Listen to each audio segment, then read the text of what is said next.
ഇനിയിപ്പോ എന്താണ് മോളുടെ ഫ്യൂച്ചർ ഡ്രീം ഒക്കെ എന്താണ്? എന്താ അവിടെ നിന്നാണ് ആഗ്രഹം? അത് നല്ലൊരു പ്ലേബാക്ക് സിംഗർ ആവണം. പിന്നെ അതിന്റെ കൂടെ തന്നെ കളിയാക്കല്ലേ പറയുമ്പോ തന്നെ ശരിക്കും എനിക്ക് സയന്റിസ്റ്റ് ആണ്. അടിപൊളി അടിപൊളി, നല്ല ആഗ്രഹം. എനിക്ക് സ്പേസിൽ പോകുന്നത് ഭയങ്കര ഇഷ്ടമാണ്, അവിടുത്തെ കാര്യങ്ങളൊക്കെ അറിയാൻ വേണ്ടിട്ട്. അടിപൊളി. അപ്പൊ നമുക്ക് സ്പേസ്, ഇനി അടുത്ത പാട്ട് സ്പേസ്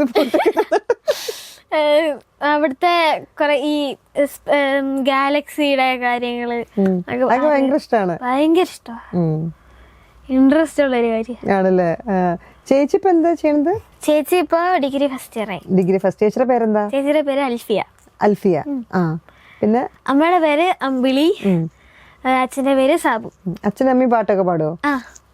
അച്ഛനും അമ്മയും പാടും, അമ്മുമ്മ പാടും, അമ്മയുടെ ചേട്ടൻ പാടും, പിന്നെ എന്റെ കുഞ്ഞാച്ചി പാടും, അമ്മയുടെ ചേച്ചി പാടും, അമ്മയുടെ അനിയത്തി കേട്ടോ കുഞ്ഞാച്ചി, ബിന്ദു കുഞ്ഞാച്ചി, പിന്നെ ഉഷയമ്മ, എല്ലാരും പാടും. അപ്പൊ വെറുതെ അല്ല, അപ്പൊ പിന്നെ പാട്ട് ഇത്രയും വൈകി പഠിച്ചാലും വീട്ടിലെല്ലാരും പാടുന്നോണ്ട് അത് ഓൾറെഡി ഉണ്ട് അല്ലേ? അതുകൊണ്ടാണ് നേരത്തെ ഇങ്ങനെ ഇച്ചിരി നല്ല നല്ല പാട്ടുകളൊക്കെ പാടിക്കൊണ്ടിരുന്നത്.